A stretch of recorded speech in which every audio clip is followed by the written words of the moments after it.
Hello बच्चों, स्वागत है आपका हमारे चैनल पर्सनल ट्यूटर में।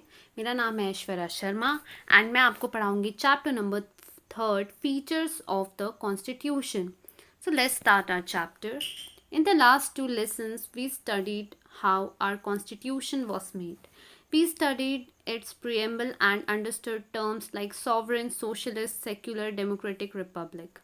लास्ट के जो 2 चैप्टर्स थे, introduction to constitution and preamble of the constitution, इस पे हमने ये जाना कि कॉन्स्टिट्यूशन क्या होता है, कैसे वो उसका फॉर्मेशन किया गया था। फिर हमने प्रिएम्बल के बारे में पढ़ा, हमने जाना sovereign, socialist, secular, democratic, republic क्या होता है. The goals expressed in the preamble are the characteristic features of our constitution as well. जो गोल्स प्रिएम्बल में हमें बताए गए हैं, ये सारे हमारे कॉन्स्टिट्यूशन के फीचर्स भी हैं. Apart from these the constitution also has other features. लेकिन जो फीचर्स हमें प्रिएम्बल में बताए गए हैं, उसके अलावा भी हमारे कॉन्स्टिट्यूशन के कुछ फीचर्स होते हैं. We shall try to understand these in the present chapter. अभी चैप्टर जो हम पढ़ने वाले हैं, इसमें हम कुछ ऐसे फीचर्स जानेंगे जो हमें प्रिएम्बल में भी नहीं बताए गए हैं. तो चलिए स्टार्ट करते हैं.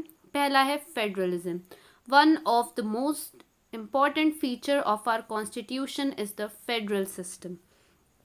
सबसे इम्पॉर्टेंट जो फीचर होता है हमारे कॉन्स्टिट्यूशन का, वो होता है फेडरल सिस्टम. तो पहले मैं आपको थोड़ा फेडरलिज्म का मीनिंग बता देती हूँ. वैसे तो ऑब्वियसली इस पॉइंट में एक्सप्लेन किया होगा, बट स्टिल एक जनरल आइडिया देने के लिए, फेडरलिज्म मतलब होता है जहाँ पे सेंट्रल और स्टेट में डिवीजन ऑफ पावर होता है. मतलब सेंटर के पास और स्टेट के पास इक्वल पावर होता है. ऐसी कंट्री की आइडियोलॉजी को या ऐसे सिस्टम को हम फेडरलिज्म कहते हैं. In countries with large territories and huge population, government is run by a federal system. ऐसी कंट्रीज़ जिसमें बहुत सारी टेरिटरीज़ हैं और बहुत ज़्यादा पॉपुलेशन है, ऐसी कंट्रीज़ में फेडरल सिस्टम रखा जाता है. मैं आपको बता दूं, फेडरल सिस्टम रखने के पीछे का रीज़न ये होता है कि आप खुद सोचें, यदि सिर्फ सेंट्रल गवर्नमेंट होगी, मैंने आपको पहले भी हायरार्की पढ़ाई हुई है कि हमारी कंट्री में 2 तरह की गवर्नमेंट होती है. वैसे 2 नहीं होती है, ऑब्वियसली तीसरी गवर्नमेंट लोकल गवर्नमेंट भी होती है, जो हमने क्लास 6 में पढ़ा है. बट जहाँ फेडरल गवर्नमेंट की बात आती है, हम यहाँ 2 गवर्नमेंट ही लेते हैं. पहले लेते हैं यूनियन गवर्नमेंट, जो सेंट्रल गवर्नमेंट होती है, जो दिल्ली में होती है. देन स्टेट गवर्नमेंट होती है, जो हर स्टेट की होती है. तो जिन कंट्रीज़ में ज़्यादा पॉपुलेशन होती है और एरिया वाइज भी जो कंट्रीज़ बड़ी रहती है, उनमें एक सेंट्रल गवर्नमेंट हर स्टेट को नहीं संभाल सकती. हर स्टेट की प्रॉब्लम्स, हर स्टेट की नीड्स और हर स्टेट का जो एडमिनिस्ट्रेशन है, वो एक सेंट्रल गवर्नमेंट के लिए संभालना बहुत मुश्किल हो जाता है. इसीलिए हर स्टेट में अपनी एक गवर्नमेंट का फॉर्मेशन किया जाता है, ताकि वो गवर्नमेंट अपने पूरे स्टेट को संभाले. और सेंट्रल गवर्नमेंट के लिए भी ये बहुत ईजी हो जाता है. Ruling a large territory from a single capital city is not only difficult but may also lead to the neglect of some far-flung areas. जैसे कि मैंने अभी आपको बताया कि एक सिंगल कैपिटल सिटी में, दिल्ली में रहकर हमारी यूनियन गवर्नमेंट को यदि पूरा कंट्री संभालना पड़े तो वो बहुत डिफ़िकल्ट हो जाएगा. साथ ही साथ कुछ ऐसे छोटे मोटे एरियाज़ होंगे ही जो छूट जाएंगे. People residing there cannot participate in the affairs of the government. Therefore, government functions at 2 levels in a federation. जो भी लोग एरियाज़ में रहते हैं, अलग अलग एरियाज़ में रिसाइड करते हैं, वो गवर्नमेंट के अफेयर में पार्टिसिपेट नहीं कर पाएंगे. मतलब जो एरियाज़ छूट जाएंगे, जिनको कंट्रोल ठीक से नहीं किया जाएगा, वो किसी भी गवर्नमेंट के चीज़ों में पार्टिसिपेट नहीं कर पाएंगे. इसीलिए हमारी कंट्री में 2 लेवल ऑफ गवर्नमेंट रखी गई है.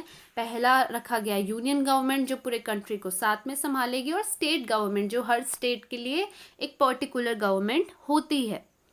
The government at the centre carries out tasks like defense of the entire country, foreign policy, establishing peace, etc. It is also called union government or federal government. It carries out the administration of the entire country.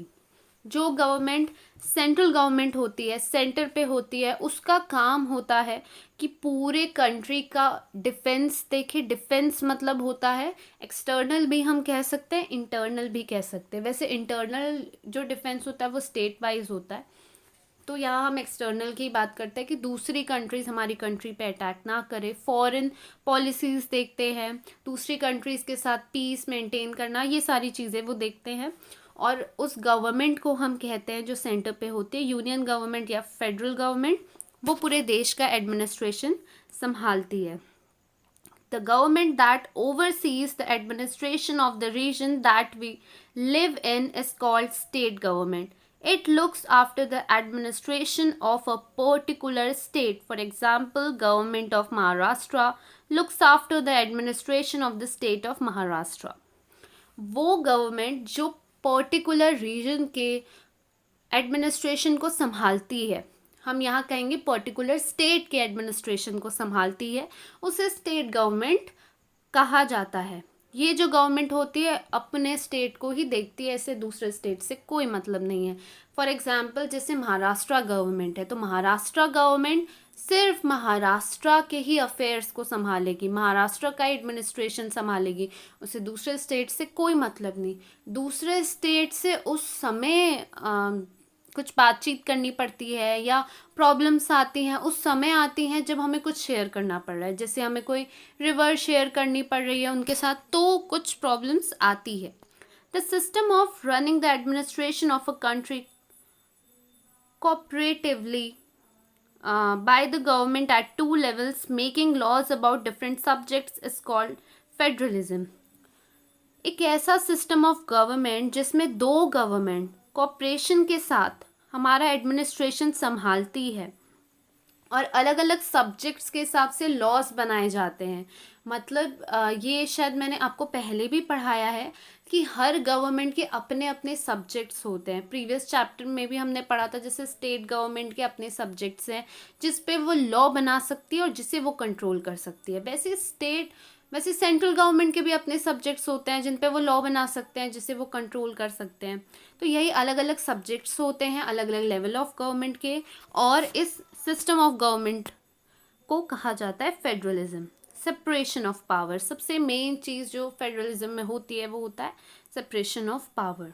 But separation of power is one of the feature of our constitution. तो अब पढ़ते हैं separation of power. The constitution has divided the subjects for making laws between union and state.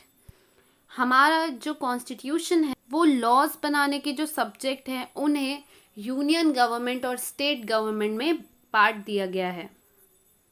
Let us see which government is entrusted with what subjects.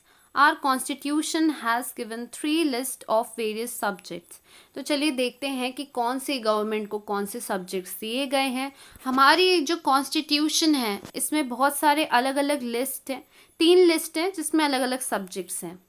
So the first list is called Union List. It contains 97 subjects on which the Union government makes laws.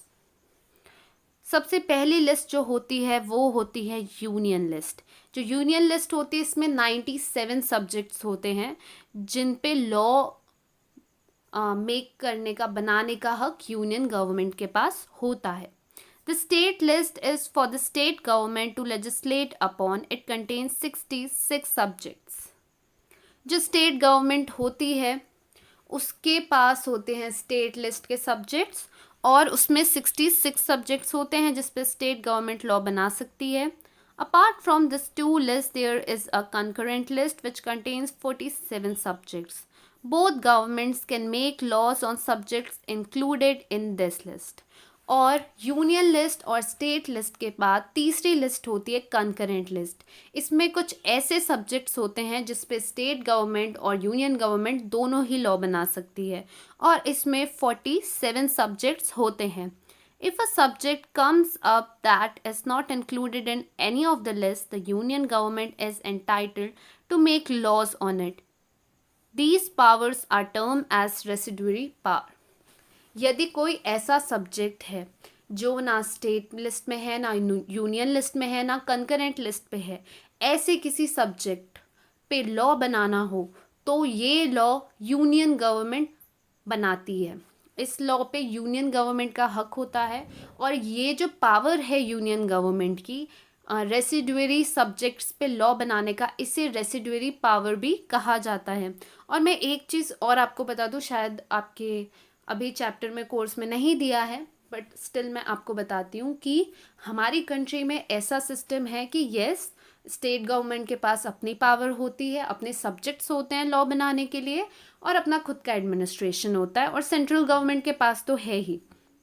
But हमारी country में यदि ऐसी कोई situation आती है जहाँ पर state government and central government के बीच कॉन्फ्लिक्ट होता है किसी सब्जेक्ट के ऊपर, कॉन्फ्लिक्ट का मतलब होता है कि दोनों के अलग अलग ओपिनियन है या दोनों के अलग अलग डिसीजंस हैं, ऐसी सिचुएशन में हमारी कंट्री पे यूनियन गवर्नमेंट के पास ये पावर होती है कि यूनियन गवर्नमेंट जो बोलेगी वो होगा। यदि, फिर से बताती हूँ, स्टेट गवर्नमेंट यूनियन गवर्नमेंट के बीच किसी तरह की भी आर्ग्यूमेंट, ओपिनियन में डिफरेंस आता है या किसी तरह का भी कॉन्फ्लिक्ट आता है, तो यूनियन गवर्नमेंट जो बोलेगी वो चीज़ मानी जाएगी। ये एक हम कह सकते हैं पावर होती है यूनियन गवर्नमेंट की। इसलिए हमारी कंट्री को फेडरल तो कहा जाता है, पर हमारी कंट्री को क्वासी फेडरल कहा जाता है, क्योंकि हमारी कंट्री में यूनियन गवर्नमेंट के पास ज़्यादा पावर होती है। Who deals with what subjects, कौन से सब्जेक्ट से कौन डील करता है? Subjects with the union government, union government के पास कौन कौन से सब्जेक्ट्स हैं? Defence, foreign relations, war and peace, currency, international trade etcetera. आप देखेंगे ज़्यादातर जो सेंट्रल गवर्नमेंट के पास सब्जेक्ट्स हैं वो ऐसे सब्जेक्ट्स हैं जो पूरे स्टेट के हैं, सॉरी, जो पूरे कंट्री के हैं, मतलब पर्टिकुलर स्टेट से रिलेटेड नहीं है। जैसे डिफेंस हो गया, फॉरेन से रिलेशन, वॉर हो गया, करेंसी, इंटरनेशनल ट्रेड। अब subjects with the state government, state government के पास कौन कौन से सब्जेक्ट्स हैं? Agriculture, law and order, local government, health, prison, administration etcetera. इसके जो सब्जेक्ट्स हैं, फर्स्ट थिंग आपको याद करने पड़ेंगे। एग्ज़ाम में मैक्सिमम 3-4 पूछ सकता है, लेकिन आप फिर भी एक 5 तो आप याद कर ही लीजिए। और मैं आपको बता दूं कि ये जो सब्जेक्ट्स दिए हुए हैं, आप देखेंगे स्टेट गवर्नमेंट के जो सब्जेक्ट्स हैं वो ज़्यादा स्टेट से रिलेटेड ही हैं, वो सेंट्रल गवर्नमेंट से या पूरे इंडिया से रिलेटेड नहीं है। इसमें ऐसे सब्जेक्ट्स हैं जो हर स्टेट अपना देखता है। Now subjects with both the government, दोनों गवर्नमेंट के पास कौन कौन से सब्जेक्ट्स होते हैं? Employment, environment, economic and social planning, personal law and education. तो सबसे पहला क्या दिया है?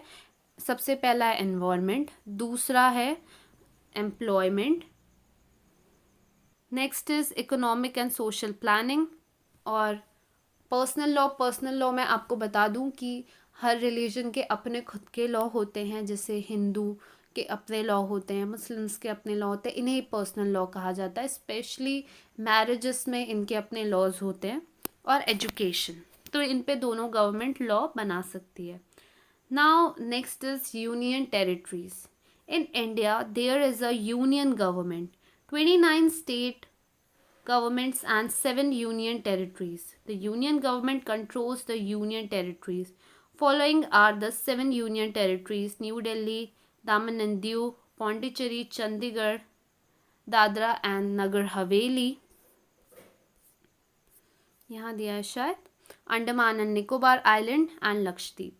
तो हमारे इंडिया में यूनियन गवर्नमेंट जो होती है उसके अंडर 7 यूनियन टेरिटरीज होती हैं। जो 29 स्टेट्स हैं उनकी तो अपनी स्टेट गवर्नमेंट है, एंड उसके बाद जो 7 यूनियन टेरिटरीज होती हैं जहाँ जो स्टेट नहीं है उनको कंट्रोल करती है यूनियन गवर्नमेंट। जैसे हमारी 7 यूनियन टेरिटरीज हैं: न्यू दिल्ली, दामन and Diu, Pondicherry, Chandigarh, Dadra and Nagar Haveli, Andaman and Nicobar island and Lakshadweep.